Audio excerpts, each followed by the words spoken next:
It's only entertainment.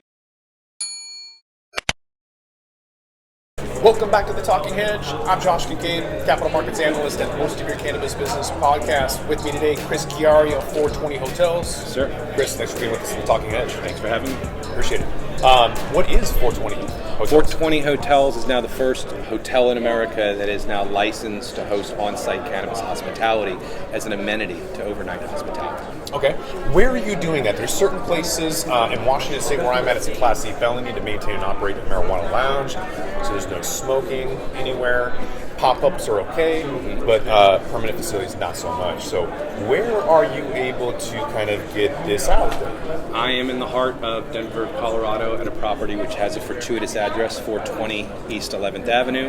Has curb appeal. Actually tried to buy it 12 years ago and missed out on the property by 2.5 weeks. I've now owned it for just shy of 5 years. The hotel's been open for 10 years. But my intention should never have been a surprise. The very first news article that came out 2 weeks after I closed said buyer nabs Capitol Hill mansion with marijuana in mind. So the intention has been there since the beginning. In fact, it goes back to the first day I set eyes on the property and I said I want to turn you into a marijuana bed and breakfast.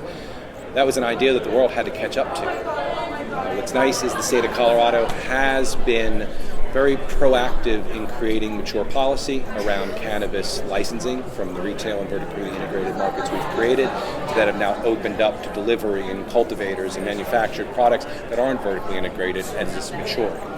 But that last final mile of cannabis normalization and legalization has always been hospitality, which was left to the side at the beginning. It took 9 years to finally get at the state level policy, and Denver last year moved forward and created local policy.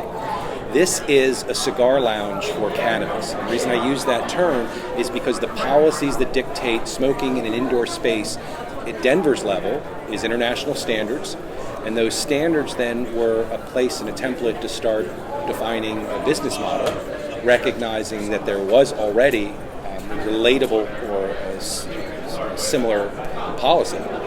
And so that's what this is. This is a cigar lounge. So Denver finally created a legal path, the state created a legal path where a waiver or an amendment to the Clean Indoor Air Act, as long as you meet movement standards of how you clean and purify that air in an enclosed space in a smoke-filled room, you can then proceed to licensing. So this is not cannabis friendly. This is legal, licensed, on-site, recognized consumption inside of a commercial property. So I want to touch on that concept of the Clean Air Indoor Act, because employees aren't supposed to be in a smoky environment or whatever. But yet there's cigar bars, like El Gaucho in Seattle is a cigar bar. Nobody complains, and so there's no issues. How do you get around the issue? In Washington State, the regulators back in 2015, when they placed that Class C felony on lounges, wanted the airflow to be the equivalent of a 747 jet engine. Okay. So that's obviously not going to happen, completely unrealistic. Well, my air system will be better than the air system on a commercial airline. Because I can tell you very easily how much air is recirculated in airlines, about 50%. And right now, for a smoke-filled room, the standards do require 100% of the air to be fresh air. But international standards were modified 2 years ago. And so though the movement of air is a 100x higher than normal commercial airflow in a mature bureaucracy like Denver, in this case that you have both airflow but then recirculation. And international standards, which most people will recognize that cigar lounges stopped being built a little over a decade ago. They stopped being built because international standards came in, upped this from 0.6 CFM cubic feet per minute per person to 60, and required that all that air be fresh air. And it's not so much that you can't build a system that can move that much air. You can move and build a system that moves that much air, but can you heat it and cool it? And so in the extremes in Colorado, where it's 100 degrees in the summer and it's -6 in the winter, pulling all that heat, adding all that heat while moving all that fresh air, the operating cost becomes the big hurdle. 2 years ago, international standards were modified, and so they allow now amendment to allow some recirculation of air as long as you purify and scrub that air. And so that modifications opened up a space where a number of municipalities have started to recognize and license new cigar lounges. So if you're in a jurisdiction where you've seen a new cigar lounge open up in the last 12 to 18 months, You're likely in a place that might be well positioned for future, at least local standards that are defined around what cannabis hospitality is going to look like. That makes a lot more sense because I saw a lot of hookah lounges close, and that's obviously the regulatory risk. It wasn't a business risk that they weren't making money, but it was this change in airflow. Right. Well, if you already are operating a licensed business and there's significant change to your local rules and regulations around airflow, you're usually grandfathered in. So likely it might have been a business model that might, or a location that didn't work. Right? How many restaurants work in one part of town and you move it into another part and it doesn't work. So business shows that sometimes location really is a key and core to what you're building and whether or not its long-term prospects are sound. I've got the opinion that cannabis lounges are going to be the window into the soul of the community. As soon as they can see the lack of nefarious activities and how normal it is, that's really going to just change everybody's opinion and really kind of just normalize it and allow operators to do whatever they want. There doesn't need to be this windowless strip club effect. Right. It could just be a cafe. Well, my windows will be opaque because the rules do require that someone can't look in or walk past and see what's happening inside. So we do still have rules like that maybe become barriers or burdens. But the fact that there's now a path, here's the big question. What is my goal? You asked that. What's the 420 hotels? This is the normalization and the destigmatization of cannabis consumption and possession in the most mature and defined business that I could piece together. I own a hotel.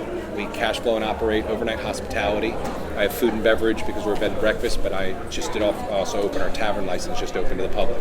So I have a bar on this property, and then because of the way we're structured in licensing, through a different corporate entity and a different portion of this now commercial property, is this new tenant, which will be our cannabis hospitality lounge. So finding a way to get these non-complementary businesses to cohabitate, at least in a commercial space, for me, became core to the pursuit because normalization, destigmatization does not happen. If you go to pattersoninn.com, you'll see the property. It looks like a castle.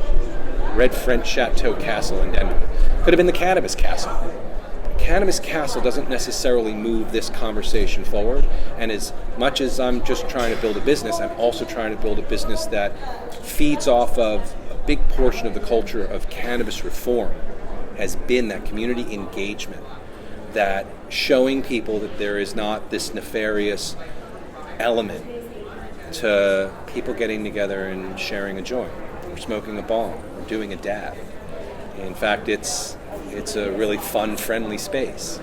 It's usually filled with a lot of laughter, people bumping into each other and apologizing, not getting into an argument, which is something you see when alcohol is involved.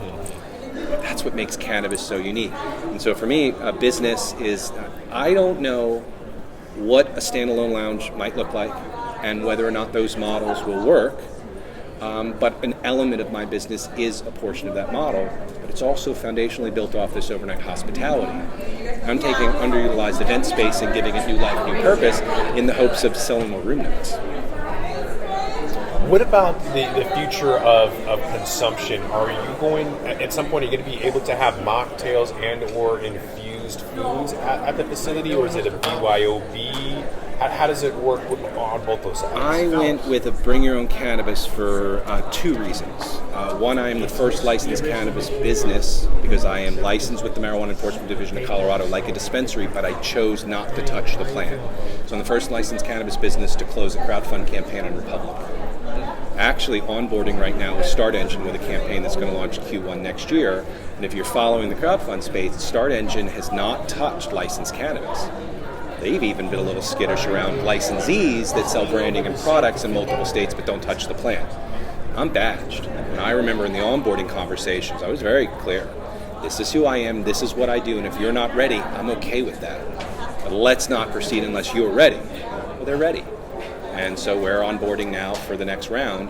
For me, this is it legitimizes the work around the building, the structure, the business, the model, opens that opportunity to start building an audience and giving individuals at the earliest level a chance to be part of the wealth building that is the potential, hopefully, of this space and my concept.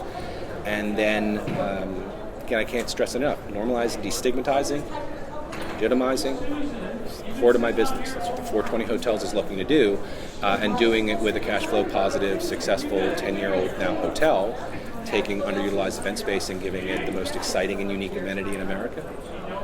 Have you had any people reach out, investors, entrepreneurs, people that are interested in seeing that, either a franchise model or expansion? Had conversation on that topic this morning. At the core of what I'm building, we're real estate.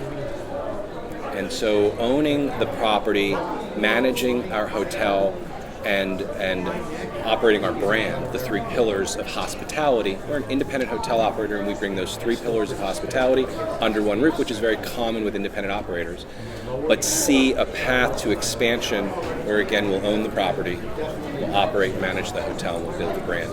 Culture is so important. There's the big crisis and struggle as MSOs now are going through changes in leadership. How do you maintain that core culture that built these brands in the first place? And cannabis, again, is something when shared becomes very community very quickly. And people's relationships to brands are as important as their response or reaction to its image or its messaging or its principles, as far as the people in charge. It comes down to the experience, the culture. We're at MJ BizCon here. It's day one. What are some of the goals you have or takeaways? Why are you here? I have not been back to MJ BizCon since it was still at the Rio. Yeah, 2016 maybe? 2016. Yeah. I've been busy at the hotel and, of course, the world through the hurdles that all of us. I'm here. I've been part of this community now for coming up on a dozen years. As far as building brand with the normalization and legalization, being engaged in policy. I'm here now with a business that I'm proud of. I'm proud of the operations of our core hotel, Patterson Inn. And more importantly, I'm proud to be standing with a license. It's provisional, but my only hurdle is build out now. At the end of the day, everything involved with making this a reality from a policy standpoint and a licensing standpoint is done. I am a normal commercial build out of a restaurant, of a cafe, of a bar. That's what I'm doing now. I'm not just a general contractor away who's pricing out the project right now and build out away from opening. Licensing is done. That's how far we've come in a city like Denver, where cannabis policy is now normal public policy, and we have licensing paths to bring and legitimize businesses like this. That's exciting. If people want to learn more information, check it out, or even as a consumer, reserve it, where can they get more information? We are not cannabis friendly right now, and when I open the lounge, I like to say this. If you've ever gone to the Brown Palace, beautiful hotel in Denver, they have a cigar lounge. And if you want to know where you can smoke a cigar lounge at the Brown Palace, it's in the cigar lounge. You know where else you can smoke a cigar at the Brown Palace? Nowhere. This has a lot to do with air quality. This has a lot to do with the other licensing. But Patterson Inn, our core business and hotel, is open. It's been open to the public for 10 years. So go to pattersoninn.com and come book a room, come stay with us. The420hotels.com is the parent entity. The 420 Hotels is a Nevada C Corp that is licensed and does own, licensed now as 40% of the Cannabis Hospitality Lounge, the 420 Denver, which will be our Colorado operating entity. And so the420hotels.com, pattersoninn.com, startengine.com. Keep an eye out because the campaign will be up in the very near future. And be a part of what we're doing here as a first-to-market cannabis hospitality lounge attached to a hotel as an amenity. Interesting to follow. I mean, with that, though, we're going to have to roll this one up. So one thing, my guest, Chris Chiari, is with 420 Hotels. Appreciate you being on The Talking Hedge. Thank you. Appreciate it. I'm Josh Kincaid. This is The Talking Hedge. Don't forget to like, share, and subscribe, or don't. And I'm out. Don't forget to smash that like button on your way out and check out these other videos that we've got.